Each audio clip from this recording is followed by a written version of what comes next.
Okay guys, Assalamualaikum warahmatullahi wabarakatuh dan selamat pagi. Selamat malam Dah jadi macam motivasi pula kita hari ni Okay guys, welcome back. Episod ke-6 kita bersama dengan bro ataupun brother Tuan Azfar Azhar, ataupun juga boleh kenal dia, kalau yang biasa kenal dia, kenal juga sebagai Mr. Crypto. So basically hari ni kita akan discuss a few because of background Tuan Azfar kita ni dia datang pada saham. So kita akan tanya juga side orang saham tentang kripto. Kita akan discuss a lot of thing. Kita akan discuss juga kenapa perlu invest kripto, saham atau kripto yang best. Kita akan invest strategi trading yang betul based on pengalaman Tuan Azfar, dan juga kita akan borak isu-isu semasa dalam dunia cryptocurrency kali ni. Jadi you guys yang masuk, make sure that you guys like bagi banyak-banyak dulu, bagi cukup 10,000. Anything soalan boleh komen kat bawah, and saya serahkan kat Abang Man untuk sambung. Okay. So, Assalamualaikum semua. Okay, baik. So, Alhamdulillah pada hari inilah kami sebenarnya kami berjaya berjemputlah saudara Azfar kita lah. Kira-kira ni, kalau kira-kira juga nak jemput dia ni sangat susah Maksudnya kita perlu melalui tapisan. Tapi Alhamdulillah setelah berjaya di bodek dapat juga pada malam ni. So juga bertuah tau pada malam ni sebab kita ada orang hebat daripada Asri Ahmad Academy. So kali you guys biasa trade saham, you tahulah Asri Ahmad tu siapa? Tuan Haji lah, Tuan Haji Asrama tu macam mana. So Bro Azfar kita merupakan salah satu coach betul? Ya, betul. Merupakan salah satu coach untuk, kalau silap dia coach untuk saham dan juga coach untuk cryptocurrency lah. Okay, so tanpa buang masa lah, macam biasalah, tak kenal maka tak cinta. So kita nak suruh Bro Azfar kita perkenalkan diri sedikit sebanyak. So dengan ini mempersilakan. Assalamualaikum warahmatullahi wabarakatuh. Selamat petang. Terima kasih kepada Momentum Crypto yang terdiri daripada As, Muraz dan juga Abang Man atas jemputan saya untuk episod kali ini. Alhamdulillah, saya ni orang biasa je. Okay, tak adalah susah lah nak sebut, tak ada lah kan. Okay, so Alhamdulillah, kalau nak cerita tentang latar belakang saya terjebak dalam dunia pelaburan ini semenjak awal di bangku sekolah sebenarnya, secara tak rasmi. Okay, waktu saya Form 4, Form 5, waktu tu saya dah mula terlibat dengan pelbagai jenis instrumen dekat luar sana, dan apabila dah cukup pada umur 18, di situ saya bermula secara rasmi dalam dunia pelaburan, khususnya tentang pelaburan saham. Saya untuk makluman semua, saya seorang trader, investor dan juga trainer. Tapi trainer ni khusus kepada pelaburan kripto. Dalam saya, walaupun saya seorang pelabur dan pedagang dalam pasaran bursa dan juga kripto, tapi cenderung saya lebih banyak kepada kripto. Sebab itu saya mengambil inisiatif sebenarnya untuk berkongsi dengan masyarakat kat luar sana, sebab saya nampak apabila kita sebut tentang Bitcoin, tentang kripto ni terlalu banyak negatif berbanding dengan positif. Akibat pelbagai perkara ataupun instrumen-instrumen yang mereka join sebelum ini yang maybe tidak membuahkan hasil yang menjadi sebaliknya. So dia menjadi satu titik hitam sebenarnya kepada dunia pelaburan kripto ini. Sebab itu kalau kita tengok pun baru-baru ini, beberapa bulan yang lepas, tetap ada perkara yang mana ramai orang kita terutamanya Melayu, dia banyak terjebak dan habis, malah total up jumlah kerugian hampir puluhan juta. So bayangkan apabila duit puluhan juta ini masuk ke dalam market yang betul, maybe akan lebih lancar. So inilah inisiatif saya. Sebab itu saya come out dengan satu tagline, satu individu, satu aset digital, dengan harapan besar saya terutamanya rakyat Malaysia, at least seumur hidup dia adalah satu aset digital walaupun satu XRP. Allah. Power. Tagline tu yang paling mantap satu orang, satu aset digital. Oh, nice juga tu, memang padu lah. So basically macam mana? Memang kita nak terus soalan nak tanya apa ni? Kita nak teruskan soalan pertama lah Tapi aku terpaut dengan statement Tuan Azfar ni tadi, yang mana dia cakap berapa banyak amount yang orang kena scam tu, kalaulah masuk dalam market yang betul ni, rancak. Ya. Aku tertarik dengan statement tu. Tambah-tambah market Malaysia yang kurang liquidity ni, lebih tambahlah liquidity dah. Ya, sebab nilai dia ratus juta, right? Berjuta. Gila power. Ni ada orang tanya ni, banyak soalan Abang Man sampai tersyil. Abang Man, Abang nak tanya soalan lagi? Silakan. Malam ni paling kurang kita nak kena korek lah dia punya portfolio dia malam ni. Dia study mana dia tak share. Selagi mana dia tak share dia punya token, kita bagi dia habis malam ni. Tambah sikit untuk makluman semua, pada tahun 2020 saya tahu tentang Bitcoin ni agak lama sebenarnya. Okay, kalau saya tengok kat komen ni, dia ada kawan-kawan ataupun dah sebagai abang saya waktu saya terlibat dengan benda-benda yang kurang betul lah dunia kewangan ni. So siapa yang kenal saya, dia kenal. Saya tahu tentang Bitcoin lama. Okey, tapi apabila saya tidak mendapat satu kata putus tentang isu syariah, saya tarik handbrake. Apabila Suruhanjaya Eksekutif Malaysia mengeluarkan isu syariah pada tahun 2020, di situ saya mulakan langkah terus tak cakap banyak. Okey, di situ juga apabila SC endorse, dia bukan endorse coin pun sebenarnya, dia endorse platform tu syariah. Tapi kita tahu apabila platform syariah, produk yang ada dalam tu tak ada isu syariah dan tak ada apa isu yang tidak patut syariah. Kena clear. Okay. Tapi saya tak puas hati juga. Sebab itu saya sempat berjumpa secara personally dengan Ustaz Zahruddin Abdul Rahman yang semua rakyat Malaysia kenal, dan juga Tan Sri Dato' Dr. Muhammad Dok Bakar. Saya tengok betul-betul. Saya dapatkan dia punya pandangan, dapat dia punya feedback, dan di situlah saya kata, okay, ini kena kick off. Alhamdulillah, sepanjang saya terlibat pada tahun 2020, dan kita tahu kripto waktu tu kemuncak tahun 2021 bulan November. Okay, before berlakunya downtrend. Okay, waktu tu kalau you all tanya kalau siapa melabur saham lah, dia akan rasa, alamak, saham RM1 dah mahal aku nak beli. Saham RM2 lagi lah.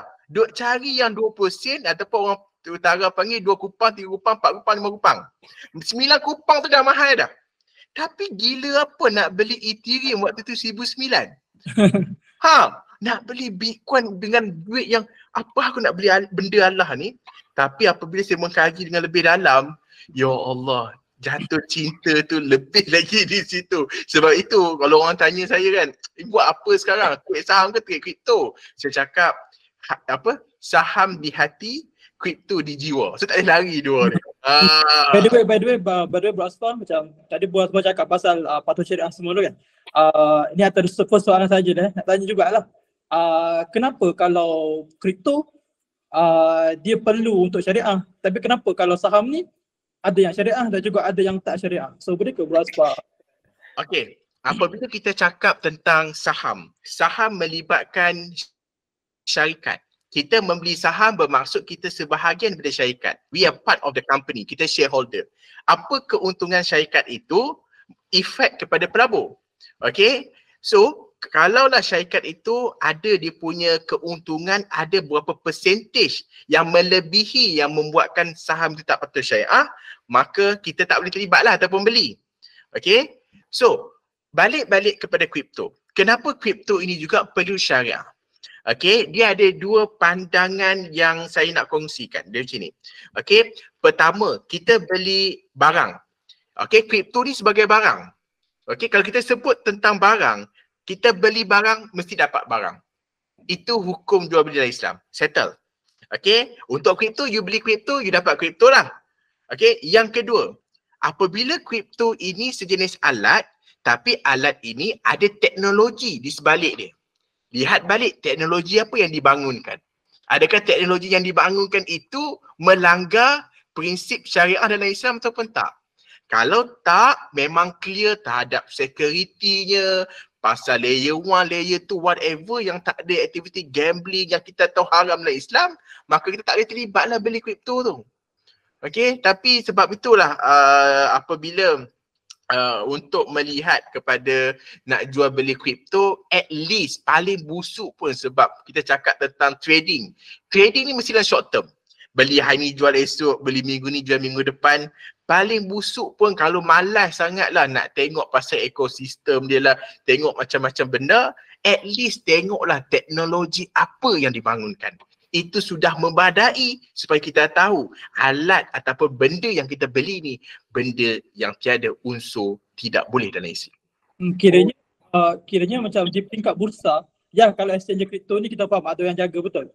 So kalau bursa ni siapa yang jaga sebenarnya syariah ni dengan tak syariah ni? Sebab yelah kalau kita kata kan macam okey kripto perlu syariah kan, perlu syariah sana syariah sini, tapi kenapa di bursa ada yang tak syariah, ada yang syariah. So benda macam tu ada ke yang jaga sebenarnya Pak Asfar? Okey, kalau kita cakap tentang syariah, semestinya Suruhanjaya Sekretariat Malaysia sebagai badan otoriti yang wajib untuk melihat, sebab dekat Suruhanjaya Sekretariat Malaysia kita ada Board of Syariah Committee. Okey, dulu pengurusi dia Tan Sri Dr. Muhammad Dr. Bakar. Now pengurusi yang baru adalah Dr. Azlan Hassan yang kita tahu dia adalah penasihat kepada Maybank, Bank Maybank tu. Okey, so badan otoriti ni lah sebenarnya yang melihat secara keseluruhan tentang syariah ataupun tidak syariah kepada sesuatu aset pelaburan tersebut. Okey, cantik. Sebelum kita pergi soalan yang lebih berat, baik saya tanya dulu. By the way, Tuan Asfar kata 2020 baru start kan. By the way, apa coin pertama yang Bro Asfar beli? Kita orang semua orang dah dengar lah. Tapi Bro Asfar apa? Favorite saya adalah Ethereum. Oh, waktu tu memang boleh beli Ethereum dulu. Kenapa tak boleh Bitcoin? Waktu tu sebab Ethereum ini kalau kita tengok based on fundamental dia lebih solid lah. Okay, dan waktu tu saya tergila-gilakan Ethereum ni disebabkan oleh untuk makluman you all juga, daripada siapa yang tengok pada malam ni, salah satu advisor company yang mengendorsekan Ethereum itu syariah, the first in the world adalah Amani Group. Okey, yang dimiliki oleh Tan Sri Dr. Muhammad Dr. Bakar. Okey, apabila saya mengkaji tentang Ethereum, waktu itulah saya tak heran harga 1,900 ke 2,000 ke 3,000 ke 4,000 saya still collect. Okey, even sampai hari ni pun saya masih lagi menambah sebenarnya pegangan-pegangan saya kepada kripto yang khusus di top 5, top 10 dan top 20 yang ada di senarai. I see, faham. Okay, so macam first berminat dengan Ethereum. Now, kita tahulah macam Tuan Asfar cakap tadi, still berminat dengan Ethereum. Tapi, ada tak coin lain yang Tuan Asfar minat? Okay. Ataupun coin lain yang maybe untuk bagi return lagi tinggi daripada Ethereum atau macam mana? Apa strategi Tuan Asfar untuk profit kau dalam kripto? Oh, itu soalan dia. Ya, kena malam ni. Itu soalan dia. Ya. Okey, kalau kita lihat kepada kripto lain, sejarah saya lah Sejarah saya paling banyak return on investment saya pernah dapat adalah pada tahun 2021 juga, iaitu di kripto nama dia Shiba Inu. Okay, Shiba Inu tu kalau you tengok dia first time listing dekat Binance, waktu dia first time listing dia jatuh. Waktu dekat bawah tu saya collect before dia shoot up sampai puluhan ribu % ke atas tu. That's my sejarah saya yang paling saya tak boleh lupa sampai hari ni. Dan kalau you sebut tentang kripto lain, semestinya kalau siapa yang kenal saya semenjak tahun 2020, tahun 2021, memang antara kripto-kripto yang belum masuk Malaysia ketika itu menjadi sebutan jugalah. Antaranya Solana, Cardano dan Bitcoin tu memang kita tak tepi lah, memang at least kita kena ada sikit Bitcoin. Sebab apa saya kata kalau siapa yang kenal saya kata apabila kita terlibat dalam dunia pelaburan, okay, contoh pelaburan hartanah. Kita ada banyak hartanah kat Malaysia ni. Tapi kita mesti training satu yang ada hartanah dipanggil sebagai champion dekat area KLCC. Dalam radius yang dekat. 50 meter, 100 meter, 150 meter. Itu juga yang berlaku dalam dunia kripto. At least hampa nak terlibat dengan apa kripto pun terlibatlah. Tapi kena ada champion iaitu Bitcoin. So bagi saya kalau you lihat kepada technical analysis dan juga sedikit fundamental, bagi saya yang saya nampak akan potensi untuk pergi lebih jauh, saya nampak yang ada maybe dekat Chainlink dan juga Cardano lah. Okay, itu yang saya lihat ada potensi. Kalau kita cakap tentang Solana, dah naik dah pun, bukan kata tak boleh naik lagi. Tapi the risk, if you enter now, before you enter dulu, better you enter dulu before dia naik banyak macam tu. Tapi kalau tengok Chainlink, baru bermula. Ini ada yang komen kat sini. Memes coin tu patuh syariah ke tak?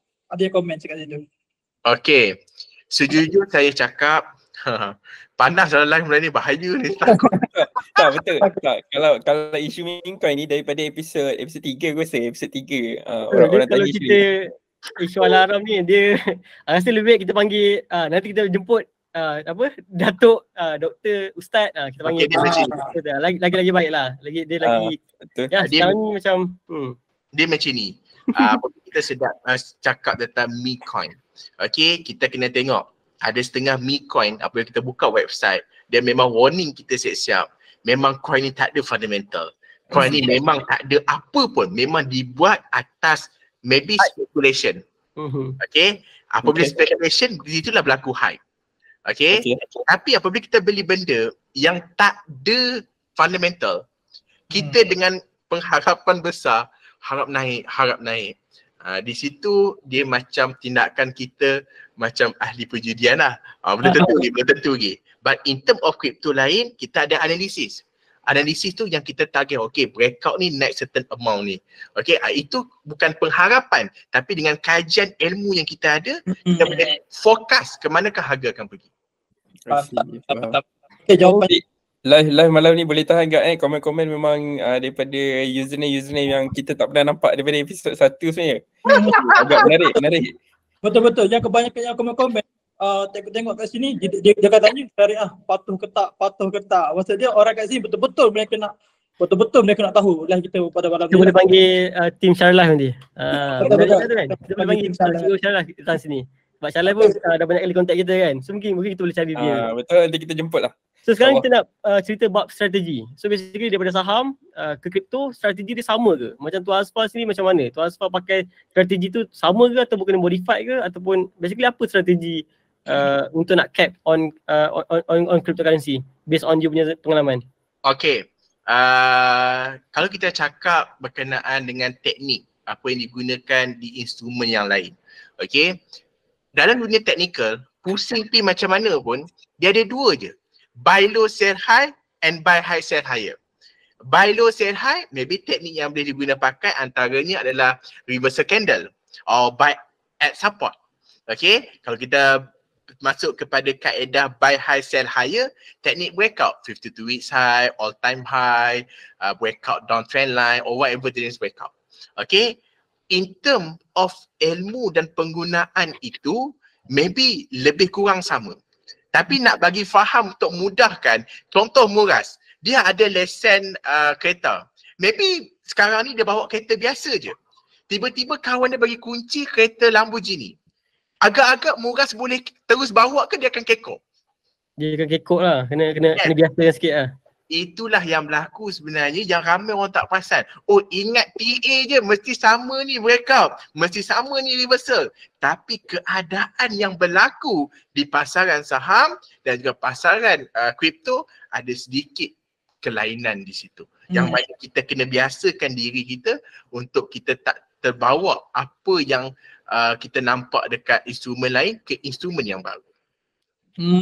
Faham.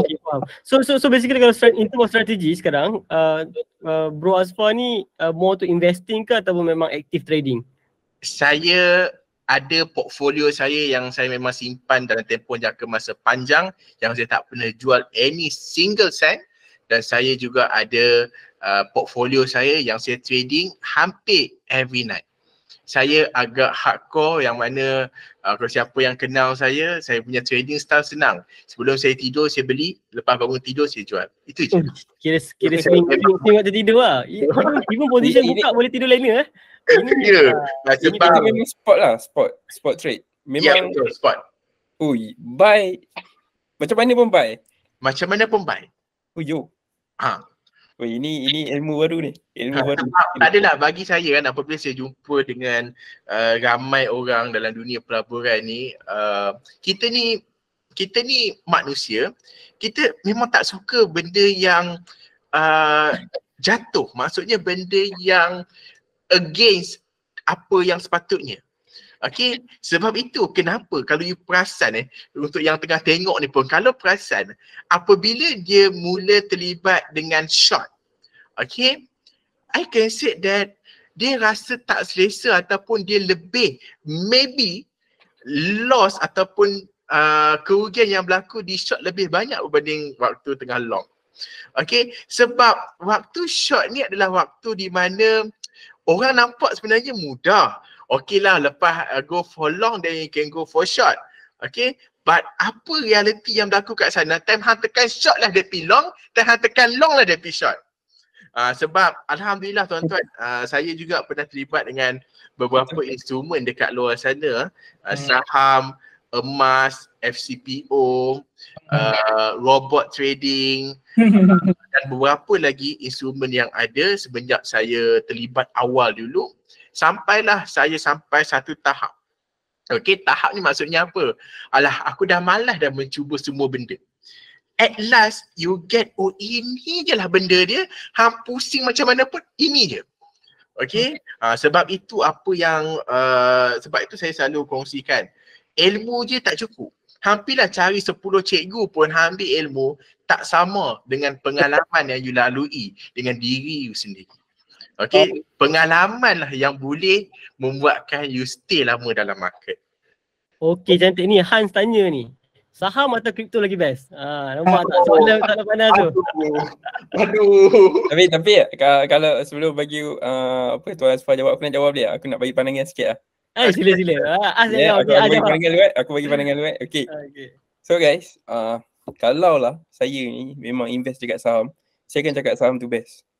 Kalau saya invest dekat emas, saya akan cakap emas tu best.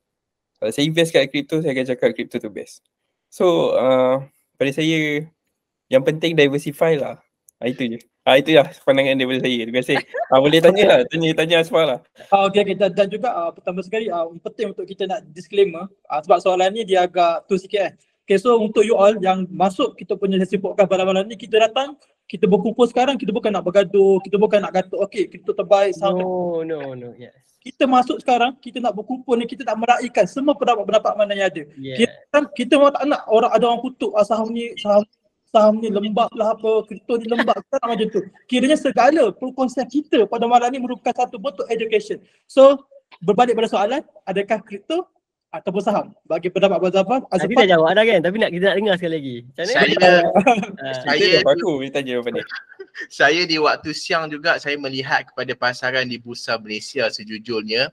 Saya masih lagi trader di pasaran bursa. Saya beli petang, jual esok, sama je. Okay, kalau you tanya saya in term of best, bagi saya semua instrumen yang ada kat luar sana best. Okay, emas pun best, hartanah pun best, FCPO pun best, semua best. Tapi adakah best tu sesuai dengan kita? Kenapa saya kata best tu sesuai tak dengan kita? Kita balik-balik tengok dua benda yang saya selalu sebut. Yang pertama, kita kena tengok kita punya time. Adakah pelaburan instrumen yang kita terlibat itu, kita ada masa tak mengikut pasaran buka? Okay, macam saham 9 sampai 5. Okay, FCPO ada yang sampai malam. Okay, adakah masa kita ni sesuai tak dengan instrumen tu? Itu pertama. Ramai orang terlupa yang ni. Aku kerja lah pukul 9 sampai 5. Ada yang kerja shift malam lah.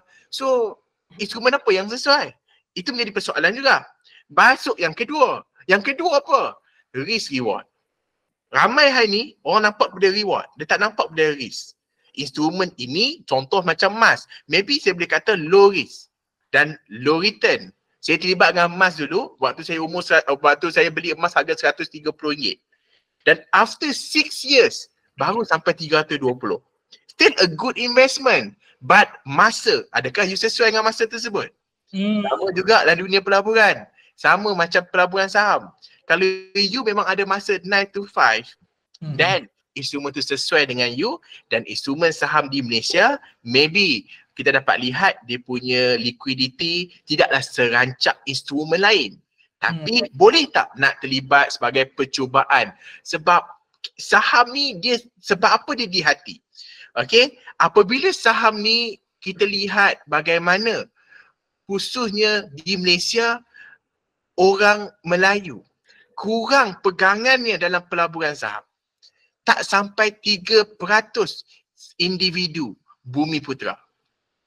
Kena faham Ya ke? Tak sampai 3%. Uish. Lebihnya 3% dalam pelaburan saham. Oh, macam saham dah malam ni mampus. Okey, lebihnya 3% dalam pasaran saham hari ni adalah disebabkan adanya Pemodalan Nasional Berhad, PNB, adanya LTAT, tabung angkatan tentera, adanya tabung haji. Inilah duit yang mana yang nak meningkatkan pegangan Bumi Putra dalam pasaran saham. Sebab itu saham ni dia lain. Okey, apabila kita memiliki syarikat, kita bermaksud kita lain. Tapi dalam kripto ni pula dunia yang lain lah pula. Okey, sebab itu saya suka bahagikan kepada dua. Satu dia panggil traditional finance, satu dia panggil fintech, financial technology.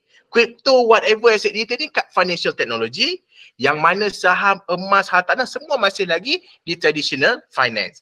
Tapi bagaimana kita sebut tentang nak diversify mestilah di dunia yang berbeza di sebelah kanan. Kalau you masih diversify di dunia yang sama, you masih lagi tidak diversify sebenarnya. Faham.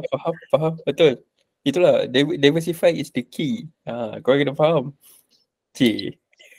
Okay, by the way, thank you lah kepada kita ada yang gifter kita malam ni, Foki Yoks dia dah bagi lebih kurang berapa gift tu. So thank you so much untuk give bagi gift. Okay, so kita Foki Yoks rasa kita kena jemput dia. Dia trader kan. So kita minta sikit view dia tentang kripto macam ni kan. Betul. Sebab dia orang hebat tu. Kita boleh try nantilah. Coach Sharon pun masuk. Thank you Coach Sharon. Thank you. Hai, selamat datang. Boleh aku nak confirm lagi lah. Sebab sekarang ni kan Tuan Asfar cakap dia trade pada waktu malam sebelum dia tidur, dia akan open position dan dia akan close, dia akan tengok balik waktu pagi lah. Dia akan open position dan akan tidur je. So basically kenapa pilih waktu malam? Adakah sebab sekarang sebab saya trade index, saya trade currency, saya trade bagi Shiba, thank you. Kebanyakannya adalah time frame, kalau macam kita ada macam time session, right? So kalau US session memang aktif. Tapi basically kan kalau based on Tuan Asfar kan, waktu kripto ni waktu bila paling baik untuk trade? Sebab for me saya tak jumpa waktu yang paling baik. Sebab kadang-kadang Asia dia pump, kadang-kadang dia tak ada behavior yang sama. Kalau macam saham, waktu aktif dia lah waktu 8 hingga 5, right, Malaysia. Okay, kalau kita sebut tentang timing, okay, kalau jawapan klise dia, every time the best time to buy lah. Okay, tapi apabila kita lihat juga kepada platform mana yang kita trade. Okay, sebagai contoh, kalau kita guna platform HTX, okay, HTX daily candle dia tutup 12.30 malam. A new candle muncul 12.30 malam. Kalau you trade dekat Bybit 8 pagi, betul? Okay, you punya trading style dekat situ agak sedikit berbeza. Okay, contoh dekat Binance pun tak salah saya 8 pagi. Okay, so apabila kita nak lihat kepada masa yang sesuai, semestinya malam sebab pasaran US buka. Sekarang tengah, tak salah saya tengah lewat sikit, buka 10 lebih because of daylight saving whatever tu. Nanti akan balik pada pukul 9.30. Tapi nak bagi tahu, kerancakan pasaran ini bermula selepas bukanya pasaran US. Okay, so the best, you tengok balik kepada time frame berapa yang you nak terlibat. Okay, let's see. Katalah pukul 12.30 malam nak beli ni. Okay, dan you tengok kepada candle daily, yang mana candle daily yang kat platform A ni akan tutup 8 pagi.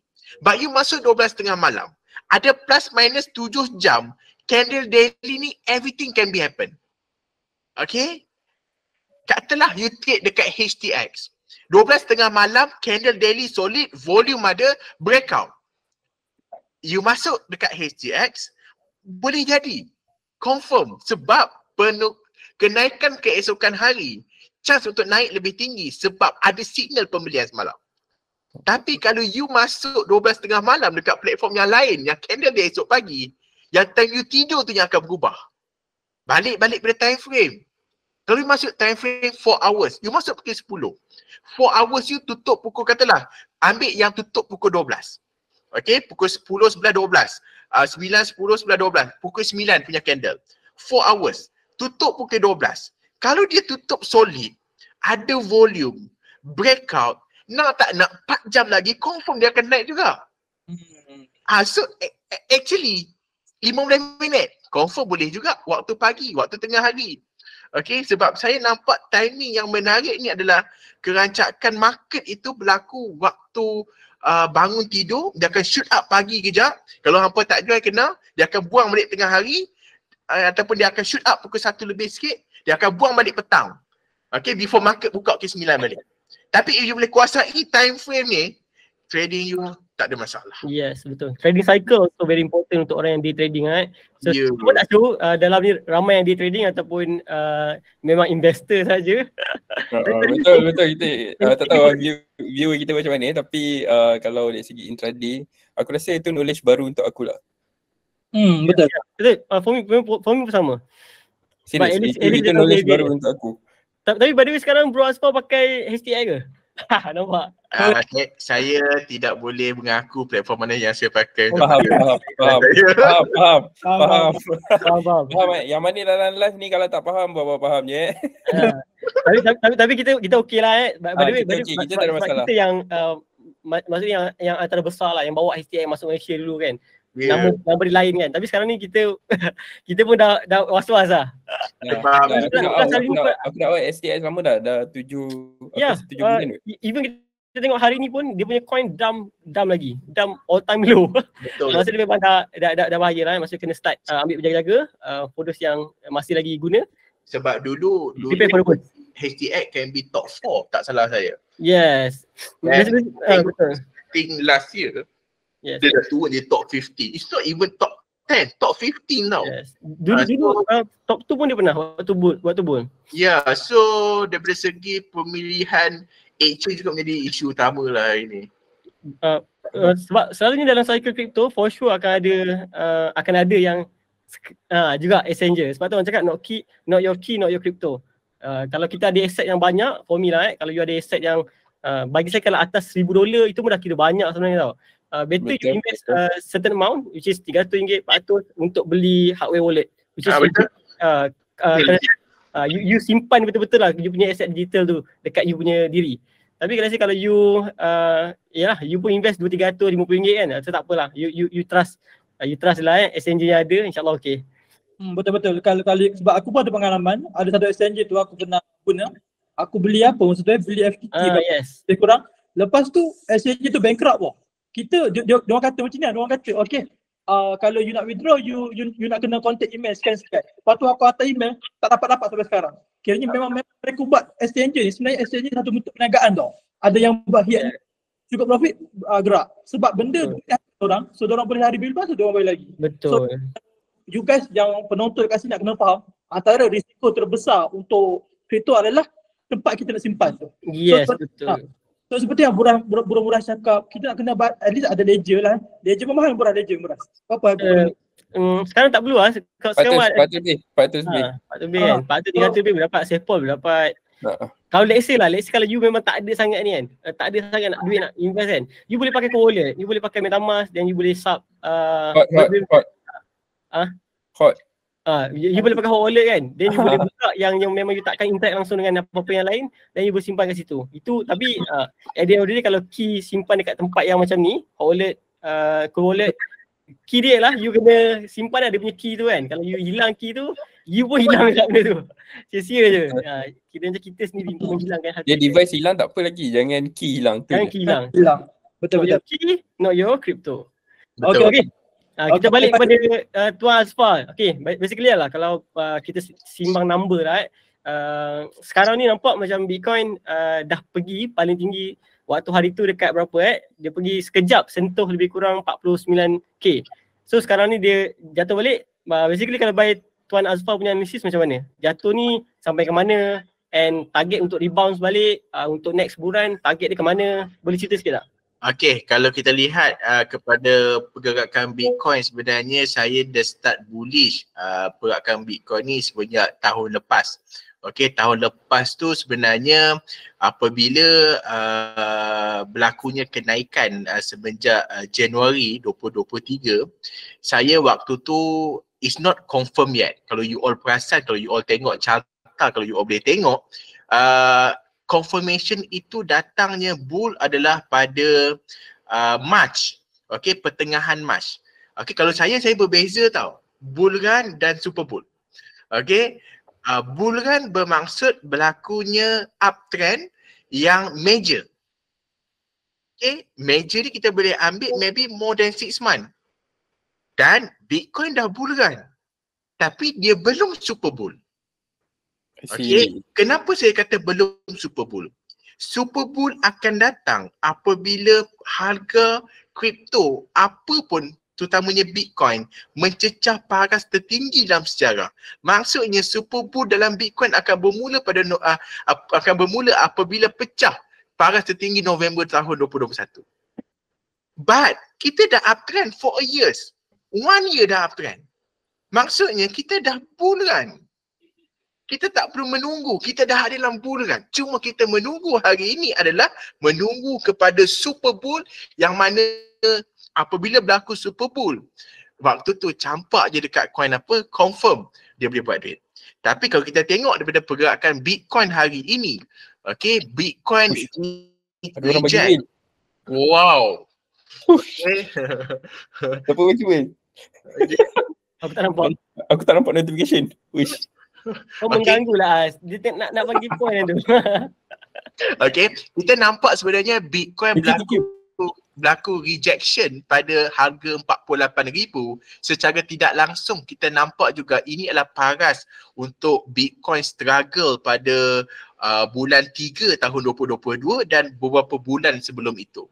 So memang dah expect this level adalah level rejection yang sangat kuat sekiranya Bitcoin tak boleh meneruskan penutupan harga tinggi daripada paras resistant ni. So kita dapat lihat turunnya banyak, 48,000 sampai 40,000, almost 8,000 penurunan yang berlaku. Tapi kita tahu psychological support ada di sekitar 40,000. Okay, 40,000. If support ni tidak berjaya bertahan, next support kita akan looking kepada 32,000. Okay, buat masa sekarang kalau you tengok apa yang berlaku kepada Bitcoin, okay, saya tak nampak satu isu yang sangat-sangat perlu ditakutkan. Okay, satu isu yang risau adakah akan turun lagi. Saya sebagai seorang yang pelabur, sebagai seorang berkongsi ilmu ni, saya memang menunggu saat-saat kejatuhan. Bukan nak kata kenaikan tu tak seronok, but time kejatuhan ni lah peluang untuk tambah. Okay, sebab waktu naik, selalunya kalau bagi saya, untuk alumni saya semua, saya tak cadangkan untuk melihat kepada signal membeli. Okay, tapi tunggu dia pullback. Sebab pullback ataupun retracement dalam kripto ini dia boleh kata agak ekstrim. Okay, dia bukan macam stock market, dia chill pullback yang you boleh tarik nafas lega. Tapi dalam kripto ini penurunan yang berlaku itu maybe akan membuatkan you macam sakit, dia rasa kesakitan tu. Okay, tapi di situlah saya melihat kepada peluang yang ada. Buat masa sekarang saya memang bullish terhadap Bitcoin akibat apa yang kita dapat lihat, pattern-pattern yang terbentuk di dalam chart. Okay, dalam Bitcoin kalau you all tengok dalam tempoh jangka masa yang agak sedikit panjang, kita akan dapat lihat dia buat seakan-akan seperti cup and handle, dan projection kepada cup and handle sebenarnya dah reach di sekitar 48,000. As expected, bukan setakat resistance yang sebelum ini, but the projection price from the pattern yang terbentuk juga reach. So tak ada sebab lain untuk dia pullback, memang dia kena pullback lah. Target dah sampai. Lumrah technical analysis, yang naik pastinya turun. Itu sahaja. Okay, mantap. By the way, kita nak cakap terima kasih ni. Siapa ni? Coach M bagi Tapi kenapa kat handphone aku tak keluar tu gambar wheel ke universe tu? Aish. Kalau tak aku dah tengah record ni. Tak dengar suara? Tak dengar suara. Kau tahu tak sebab apa aku mute? Sebab takut aku terkejut lagi orang bagi gift besar-besar. Sebab tu aku mute. Okey. So Cantik kan, sebetulnya. aku nak cakap yang Okey. tadi kan Tuan Asfar share buat technical analysis. Kita bukan tak nak tunjuk chart tau, tapi kita tak dibenarkan tunjuk chart. Yes. So sangat-sangat orang cakap, kita orang minta maaf lah bagi pihak kita orang tak berjaya nak tunjuk chart. Tapi based on technical analysis Tuan Asfar tadi agak menarik. Okay. Agak menarik sebab dia kata guna cup and handle and projection untuk cup and handle tu memang dah capai. Yes, memang dah capai 48,000. Expectation untuk jatuh sekarang adalah dekat area 40,000 support. Let's say kalau dia break, maksud dia Tuan Asfar akan tunggu dekat area 32, something like that. Jadi tengah-tengah tu pun you guys boleh lah. Untuk sekarang ni macam Tuan Asfar, saya based on my knowledge, saya simplekan apa yang Tuan Asfar cakap. Maksud dia sekarang ni kejatuhan ni kita dalam fasa buran. Tuan Asfar cakap kejatuhan yang ini adalah preparation untuk super buran. Ayat Tuan Asfar cakap So maksud dia apa? Maksud dia kalau you tak masuk juga kali ni, dah tak ada lah. Dia tinggal bas lah kiranya. Kita tunggu 4 tahun lagi. Kita tunggu 4 tahun lagi. Tunggu 4 tahun untuk bas yang lain datang maksudnya kalau tertinggal kali ni memang dah tak tinggal lah. Jadi kalau kita tinggal November 2023 November 2022 itu tak apalah, dah tertinggal kan, buat macam mana. The real bottom untuk recycle. Tapi kalau sekiranya yang ni, yang last ni, second ni kalau tertinggal juga memang tak ada lah. Jawapan tak ada lah. Itu okey lagi kalau bagi ayat tunggu 4 tahun lagi. Let's say 4 tahun lagi tu tak ada. What if kalau ini jadi super cycle, then tak ada cycle lah selepas ni kan.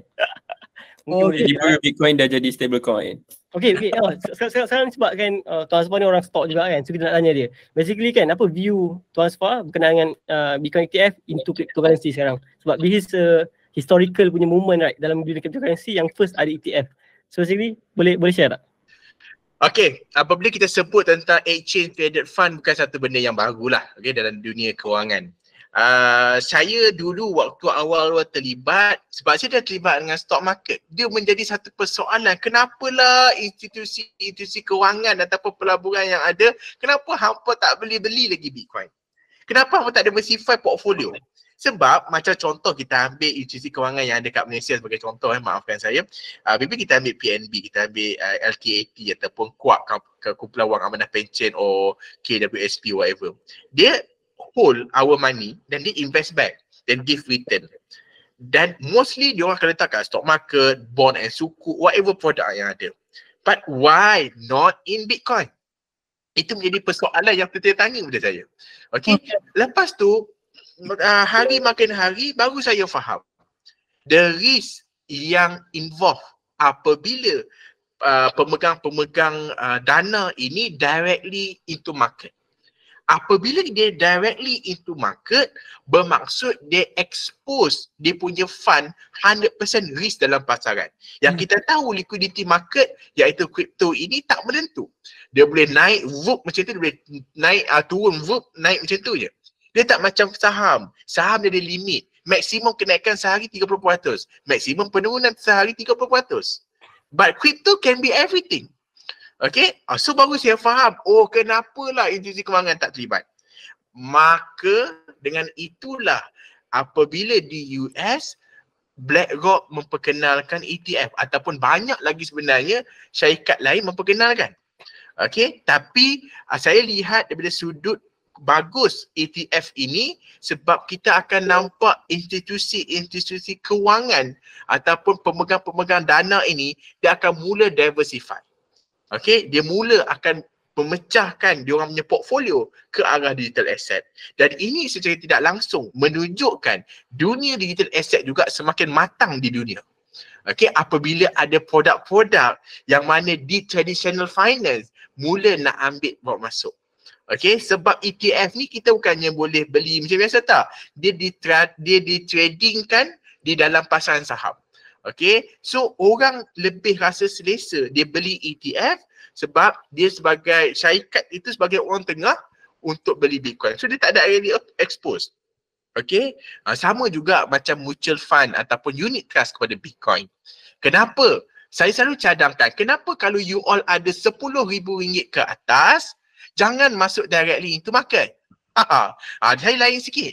Okay, kalau hang nak buat trading RM5,000, RM10,000 buat trading tak apa. Saya nak cakap tentang yang mana nak holding for lebih 1 tahun, 2 tahun, 3 tahun.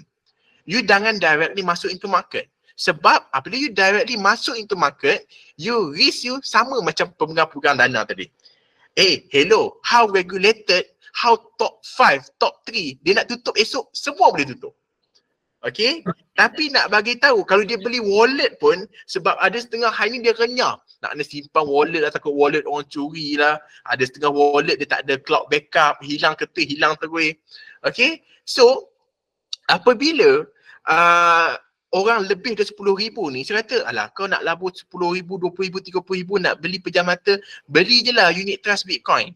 Lebih selamat. Sebab apa lebih selamat? Sebab ada setengah unit trust pula ada certain percentage. Ada 40% masuk money market, ada 60% masuk Bitcoin. So katalah Bitcoin malam, esok lusa jatuh menjunam. Duit dia masih selamat. Sebab 60% sahaja yang ada dalam Bitcoin. 40 lagi ada dalam produk yang lain. Sebab itu apabila kita faham tentang produk, contoh ETF, contoh mutual fund, ini satu pembuka pintu yang baru sebenarnya untuk orang traditional finance untuk terlibat.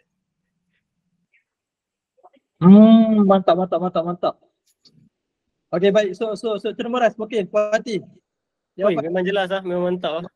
Okay, Puan Hati Sekejap. Dia hantar kereta api. Thank you Coach Sherin bagi kereta api. Coach Sherin nak gerak lah tu. Dia nak gerak, dia bagi kereta api dulu Memang padu By the way, thank you Coach. Thank you. Okay. So sekarang kita akan masuk ke topik kita lah. Macam biasa, sebelum masuk topik ni, saya akan cakap lagi sekali, ulang lagi sekali. Soalan ni mungkin agak sedikit tu. Cuma hopefully you guys terima saja benda ni sebagai satu bentuk education saja.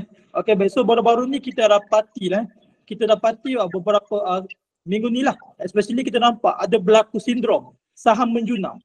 Sebagai contoh baru-baru ni Rapid Synergy jatuh lebih kurang 70%. So benda ni kalau kita tengok chat tu macam nak pull lah. Betul, kalau kita tengok chat tu sekarang macam nak pull. Betul.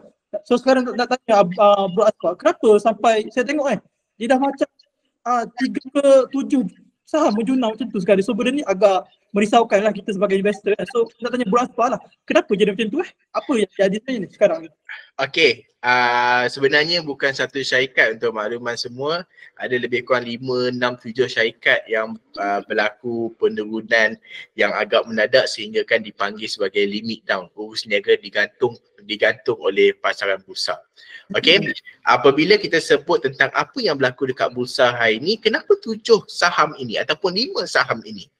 Kita lihat balik kepada sejarah dia, ini antara saham-saham yang antaranya tiada fundamental, antaranya saya boleh kata kelima-lima lah, yang nombor 2 ni adalah speculation stock. Okay, speculation stock. Apabila kita bermain dengan speculation, itulah akibat dia. Sama juga dalam dunia kripto. Apabila kita bermain dengan speculation yang tak ada fundamental, contoh Mecoin, penurunan akan berlaku mendadak. Adakah coin-coin yang solid, yang top 10, top 20, top 30 turun macam tu? Tak ada. Yang turun menjunam ni semua coin-coin yang speculate. Sebab itu when you want to invest, kita invest kepada benda yang solid, barulah pelaburan tu solid. Dan saya nak sentuh lagi satu, maaf ramai hari ni saya tak adalah nak kata nak ni ke apa. But ramai hari ini dia teruja dan mencari nak dapatlah 500%, nak dapatlah 300%, nak dapatlah 100%. Dia suka mencari. Okay, apabila you mencari, saya boleh kata yang mana yang nak ni tak sampai pun dapat lagi. Yang tak pernah impikan 100%, tak pernah mimpikan pun 500%, 300%, yang ni yang dapat. Perasan tak? Betul. Dia ni yang realiti berlaku dalam dunia kripto. Betul. Sebab apa? Kita tak nampak yang mana gajah seberang sana tu, yang semut tu, itulah cerita perumahan tu. Gajah yang semut tu. Okay? Sedangkan yang mana yang mencari 100% dengan modalnya maybe 1,000, 2,000, dia beli Bitcoin, dia dapat 160%. Tapi dia masuk yang lain tak dapat pun. Itu dah nak kata gajah dengan semut tadi tu. Faham. Kiranya mana-mana pun yang money kena lalu Bitcoin dulu. Kiranya saham-saham yang jatuh baru ni adalah disebabkan pertama mereka merupakan saham yang tidak kuat fundamental. First Lepas tu yang kedua pula saham tu merupakan saham yang kita panggil based on speculation, betul tak? Betul. Sebab apa saya kata macam tu, Abiman, AS dan Muras, disebabkan kalau kita tengok kenaikan yang berlaku, sebab dalam stock market, dia tak macam crypto, liquidity you akan nampak volume almost every day. Okay, dalam pasaran saham, untuk 5 saham ni, you nampak price bergerak, maybe 1-2 je price bergerak, tak banyak pun. Turun pun 1-2, naik pun 1-2. Tapi volume bawah tu, volume yang tak logik, asyik duk spike je. Itu tanda awal speculation stock. Okay, so akibat benda yang berlaku inilah yang menyebabkan saham ni scam lah. Sedangkan dia tak terlibat kepada benda yang fundamentalnya bagus. Balik-balik, apabila sesuatu itu dalam dunia kripto juga, untuk dia pergi lebih jauh, bermaksud orang kena beli. Market cap besar dalam dunia kripto disebabkan orang beli. Sebab tu can be top 1, top 2, top 3 because market cap besar. Okay, orang beli. Orang jual, market cap turun. Normal. Okay, sebab itu kalau orang tanya, kenapa nak tahu tentang fundamental tu bagus ke tak bagus, ataupun coin tu bagus ke tak bagus, it can be looking ke dekat market cap juga. Kenapa benda bagus orang tak mau beli? Menjadi persoalan, kenapa kalau benda tu memang bagus, kenapa tak beli? Macam ETF lah, mereka duk expect ETF akan datang lah, ETF kepada Ethereum. Kenapa Ethereum? Kenapa tak coin lain? Sebab pengguna kepada Ethereum banyak. ETF datang because of demand. Ada demand, ada barang. Kalau you ambil pada coin yang tak berapa famous dengan market cap berendah, macam mana nak memperkenalkan produk ke dunia traditional finance yang mana orang pun tak kenal lagi? Itu tentang apa yang berlaku lah sebenarnya sikit sebanyak. Faham. So let's say lah kalau kiranya apa yang Pak Asfar nak cakap kat sini, nak cari saham pun nak kena cari fundamental yang kuat. Bukan kita main berdasarkan lah aku yakin benda ni profit. Kiranya in the end fundamental still nak kena kuat lah. Kiranya teknikal analysis pun membantu, tapi in the end fundamental. Betul. Okay, baik. So Murah soalan nak tanya ke Askar? Oh, ada. By the way kan, even kita cakap lah berkenaan dengan fundamental is very important lah. Tapi by the way, untuk Tuan Asfar sini Asfar Saif. Tentang geng. Okay, untuk Tuan Asfar kan. Basically fundamental kuat, basically apa filter ataupun checklist lah yang Tuan Asfar sendiri nak tengok dekat in term of fundamental untuk satu coin sebelum nak willing to invest. Okay, kalau kita cakap tentang fundamental, semestinya fundamental dalam saham dengan kripto saya boleh kata 100% berbeza. Okay, bukan 90%, 100%. Okay, apabila saya berkongsi ilmu ataupun saya share dengan orang yang tanya saya, coach macam mana nak pilih kripto yang bagus? Saya kata, apabila orang nak beli kripto, orang kena trust dan percaya pada kripto tu. Trust tu datang pada mana? Datang kepada siapa yang menerbitkan kripto tersebut. Maksudnya balik-balik kepada founder. Balik-balik kepada management. Okay, maybe dia ada beberapa management. Balik-balik pada team dia. Kalau kita lihat tim yang tak berwibawa entah daripada mana datang, dia punya owner kepada kripto tersebut yang memang background sebelum ni hampir tiba-tiba buat kripto, so belief orang terhadap kripto itu tak setinggi. Okay, so tak kenal maka tak cinta. Tapi dah kenal, inilah yang membuatkan kita patut cinta ataupun tidak pada kripto tu. Dan kita lihat apa yang berlaku hari ni. Cakap pilah buruk tentang ETH pun, cakap pilah buruk tentang gas fee kena tinggi berbanding coin lain, but it's still number 2 after Bitcoin. Walaupun orang tak suka. Maksudnya di sini trust. Itu yang pertama. Yang kedua pula, kenapa kita nak memiliki coin itu walaupun kita tak guna coin itu secara keseluruhan kepada utilities yang disediakan, tapi kita kena aware lah. Oh, coin yang aku beli ni bukan coin bodoh. Maksudnya bahasa mudah dia bukan coin bodoh. Coin ni orang duk guna pakai ke ekosistem. Ada fungsi. So inilah dua yang saya tekankan paling busuk pun apa nak tengok. Tengoklah dua ni. Sebab kalau hampa baca white paper, last kali tak beli dah. Coin dah naik atas dah. Nak habiskan white paper. Betul. So kita kena balik-balik pada realistik. Kita ni nak melabur, nak buat untung. Bukannya kita nak melabur, nak pergi beli coin tu, semua kita nak tak. Kita matlamat kita nak buat duit. So nak buat duit kena realistik. Kena buat kajian mengikut yang sepatutnya. Itulah Muras. Siapa tanya ni Muras ya. Tanya. By the way memang nice Maksud dia Tuan Asfar akan tengok dia punya founder satu. Lepas tu dia akan tengok ni lah dia punya earning, utility dan semua tu lah. So basic knowledge lah. Okay, by the way ada soalan tak daripada orang lain? Aku bagi peluang orang tanya. Okay, baik. So apa nama tu? So basically Tuan Azfar ada buat kelas berapa tu pasal cryptocurrency ni? Saya sebenarnya saya buat mengikut permintaan.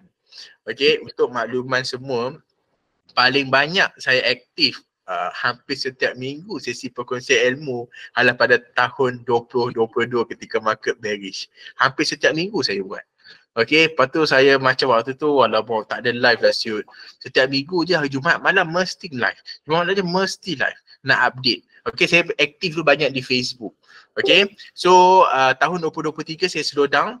Pelik kan, ketika market aktif dah patutnya banyak kan, saya slow down. Sebab saya nak fokus kepada saya punya portfolio, saya punya trading. Okay, so saya mula balik pada tahun 2023 tak begitu aktif sangat dan saya sambung pada tahun 2024. Itu pun atas permintaan. Okay, selalunya saya akan ada sesi perkongsian ilmu ni secara percuma. Saya selalunya letak dekat IG dan Facebook saya. Dan basically my target market sebenarnya untuk orang yang zero knowledge dan newbie dalam pasaran saham. Orang zero knowledge, newbie ni kalau jumpa dia senang bentuk dengan cakap. Okay, dia berbanding orang yang dah macam tu dia susah nak bentuk dah. Okay, so sebab itu saya train dia orang pada kosong. Alhamdulillah ramai di antara mereka sebenarnya walaupun they are looking for the solid crypto, most of them dah hit more than 100%. Alhamdulillah. Okay, baik. Okay, by the way, so untuk you guys yang hadir pada malam ni, sebenarnya kami so basically saya rasa kita perlu terang juga pasal momentum kripto ni apa betul tak Muras? Okay, baik. So basically momentum kripto ni merupakan salah satu kami tubuhkan satu company lah ya. Kiranya yang mana kami himpunkan tiga influencer seperti Bro Asaif, Bro Muras dan juga saya sendirilah. So you guys yang join lah pada malam ni sebenarnya macam kami sendiri kami ada buat satu kita promo sikit boleh ke promo sikit ni? Boleh ke? Sila. Boleh? Okey. Program hampa ke program saya? sebab macam saya beradab lah dengan tamu kita lah. So kita akan minta izin dengan tamu kita lah untuk kita suruh lah. So let's say dah dapat keizinan kita proceed. Okay, so by the way untuk you guys hujung minggu ini kami ada buat kelas tau. Hujung minggu ni, so you guys let's say kalau you guys ni newbie baru-baru saja nak belajar pasal cryptocurrency, so you guys boleh let's say kalau nak kami sekarang tiket tak banyak tiket murah sekarang. Ada berapa sekarang murah tiket sekarang? Berapa tak? 8 ke 10 je? Aku rasa sikit je. Okay, so for you guys, let's say kalau you guys rasa nak join nak belajar cryptocurrency, you guys boleh join lah, kami juga ada community lah. So antara keistimewaan yang you guys akan belajar, you akan dapat lah, you guys akan dapat kelas selama 2 hari. Okay, selepas itu you guys akan dapat video rakaman tau. Jadi you guys boleh repeat sampai you rasa bosan lah nak kata. Okay, dan juga yang paling penting you guys akan diajar oleh 3 orang influencer dekat sini. Pertama saya akan ajar fundamental, Asaif dia akan ajar cara untuk buat duit dalam kripto dan juga Muras dia akan ajar dekat analisis lah. So you guys insyaAllah lah, so let's say kalau you guys rasa nak berdaftar, boleh share tu tak? Gambar tak? Jom. Tak sure. Jom. I see. Ada gambar tu? Ada. Share. Okay. Ada gambar? Ada. Kamera ada? Okay, baik. So you guys, you boleh klik tengok arahan dekat situ. So let's say kalau you guys rasa nak join, you guys boleh join. Okay, baik. Okay, so thank you. Okay, sebelum kita last aku nak tanya tadi kan Tuan Asfar cakap pasal portfolio dia kan, nak fokus dekat portfolio dia. So sekarang ni semua nak tanya sekarang ni, apakah portfolio Tuan Asfar? Let's go. Sekejap. Aku rasa sebelum tanya soalan tu aku nak tanya. Okay, Tuan Asfar hold berapa banyak coin? Berapa banyak coin? Berapa banyak coin hold? Okay, saya banyak okay macam ni. Almost yang ada coin dalam platform Malaysia hampir semua saya ada. Dan majority saya ada dekat Ethereum. Okay, so berapa? Bagi tahu je berapa? Lebih beberapa puluh. Puluh Sikit je, tak banyak pun lah. Wish. Banyak lah tu. Banyak. Banyak lah tu. Okay, so masa ni sekarang Tuan Asfar cakap lah sebab saya rasa Tuan Asfar memang pakai platform Malaysia saja, right? Ya, betul. Yang memang regulated with UX Malaysia, which is Luno, Sebab Synology. sebab saya punya pandangan apabila pengalaman saya tak adalah banyak mana pun. Tahun ni masuk tahun yang ke-9 saya dah dunia pelaburan. Pelbagai jenis manusia saya dah jumpa, bukan seorang, dua orang, ribuan manusia saya dah jumpa. Okay, apabila saya jumpa ribuan manusia yang telah terlibat dalam dunia pelaburan, yang dah terlibat setahun, 2 tahun, apabila saya analyse, saya tengok balik, sometimes dia bukan salah kepada ilmu, sometimes dia bukan salah kepada teknik, tapi orang duk berat kepada teknik, orang duk berat kepada nak cari mana yang best. Tapi sebenarnya dia lupa yang first tu. Yang first tu apa? Adalah matlamat kita nak terlibat dunia pelaburan. Kenapa hari ni coin dia naik, dia tak ada nak jual? Nak naik lagi lah. Dia lupa pada yang first tadi. Faham. Sebab orang terlibat dengan dunia pelaburan, memang umum nak buat duit. Secara umum nak buat duit. Yes, saya setuju. But duit tu untuk apa? Okay? Hari ini, apa yang kita terlibat dalam dunia pelaburan, apa yang kita dapat adalah cukup untuk kita. Sebab duit kita nak guna yang itu sahaja untuk kita. But why you cannot get more? Kenapa kita nak aim tu tak dapat, aim ni tak dapat? Sebab sebenarnya untuk diri dah cukup. Tapi you aim lagi untuk diri yang lebih, memang tak cukup lah. Okay, so sebenarnya balik-balik kepada matlamat asal, tengok balik sebenarnya terlibat dengan pelaburan ni untuk apa? Yes, semua nak buat duit. Tapi adakah duit itu hanya memanfaatkan untuk diri kita ataupun orang sekeliling ataupun umat seluruh sekeliling kita? Betul. Ni ada komen ni, dia kata samalah aku, hold sampai rugi. Okay, so dia ada teknik-teknik dia tahu you guys. Let's say kalau you nak trade crypto, ada something tu, let's say kita sayang sangat apa, kita nak kena lepaskan juga. Maksudnya in the end kita nak kena take profit, kita jangan hold terlalu lama lah. So sebab itulah macam let's say kalau ada mana-mana orang kan, let's say kalau ada sifu-sifu nak buat kelas ke apa, so untuk you guys yang betul-betul tidak tahu teknik ni juga boleh try join lah. Saya rasa you guys boleh join under kami, you guys juga boleh join under Bro Asfar, tidak ada. Yang penting belajar. Betul.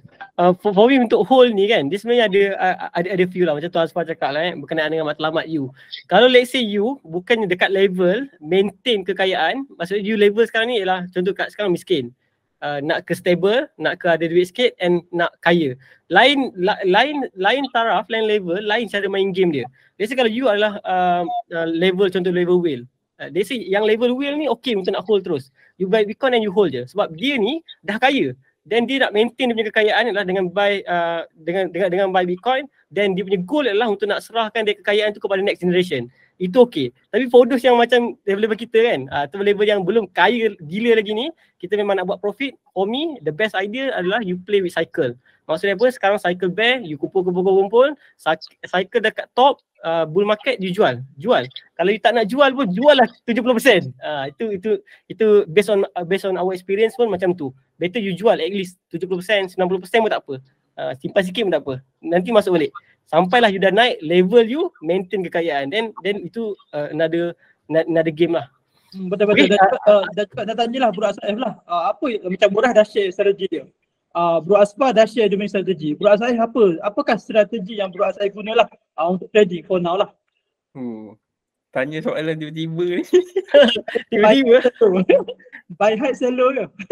Sama je basically, lebih kurang lah. Lebih kurang sebab okay macam apa yang Murah cakap, sebab kita orang bertiga dah buat momentum, so kita orang ni satu kepala tau. Sebab itulah wujudnya momentum. Kalau tak satu kepala tak wujud momentum. So memang trading strategi kita orang memang lebih kurang je macam yang Murah cakap. Cuma pada aku lebih ke buy high, sell higher lah. Kan kalau nak cari low, tak jumpa low tu. Kenapa dia orang gelak? Waktu cakap buy high sell higher, dia orang gelak dua orang. Sebab aku ada buat konten. Dia buat konten, gurau-gurau itu. Okay. Basically Tuan Asfar ada masa lagi ke? Kalau ada masa mungkin kita boleh biar Tuan Asfar jawab soalan komen 2-3 dan after that kita wrap lah. Kita wrap. Saya okey je. Okay, you guys boleh spam komen dalam masa 1 minit. Kita akan bagi direct Tuan Asfar yang jawab soalan-soalan you guys. 1-2 right? Lepas tu kita akan habis untuk sesi kali ni. Faham, kita kasih Bro Asfar kita ni mabuk malam ni. Ya. Jangan sampai bull depan ni sondol korang. Sondol Abang Man. Belah aku ni lah bear. Aku bear bulan ni. Ya, pada podcast yang kedua ketiga kita dah cakap kan memang akan bear untuk Januari. Soalan mudah. Mungkin Tuan Asfar boleh pilih. Ni ada yang tanya, Tuan Asfar tak ada grup tele ke? Dia orang tanya. Ada grup ke? Ada je, boleh nanti buka profile saya, pergi je kat link bio. Nanti ada. Cek link kat bio Pilih soalan apa nak jawab. Nanti dah puas kita. Ni okey, baik. Wallet yang paling nak beli sekiranya nak wallet kayangan, maybe Trezor. Bawah pada Trezor kita ada Ledger, tapi nak yang agak-agak mahal kita ada SafePal. Ya. Sekejap mana soalan. HT ke HTX? Apa jadi coach? HTX. HTX dia turun anak tangga, orang tak minat. Jawapan mudah. Orang tak minat. Sebab volume yang ada dalam platform adalah volume orang trading. Apabila trading volume berkurang dalam satu platform itu, mesti ada something wrong somewhere. So the best adalah top 5, top 10 Adakah ni last correction sebelum super bull kan? Maybe ya ni. Okay, dekat Luno coin apa paling banyak transfer ada? Okay, saya dah diversify kepada, saya banyak simpan kepada yang saya tunjukkan tadi.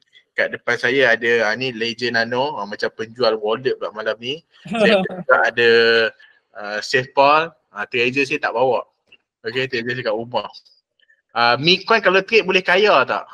Tu masalah dia tu. Saya baca soalan saya tak pilih dia baca. Okay lah. Silap sebut lah, silap komen pula. Okay, target BTC jatuh sampai mana? Targetnya adalah sekarang 40,000. Lepas pecah 40,000 besar kemungkinan akan ke 32,000. Okay, yang lain semua Solana tu 1K tak salah, what say you? Okay, saya tak rasa dia tak boleh menjadi satu kripto pilihan lain after Ethereum. Orang akan pilih Solana. Okay, kita nampak sebenarnya Solana ini dia punya pergerakan dia lain macam.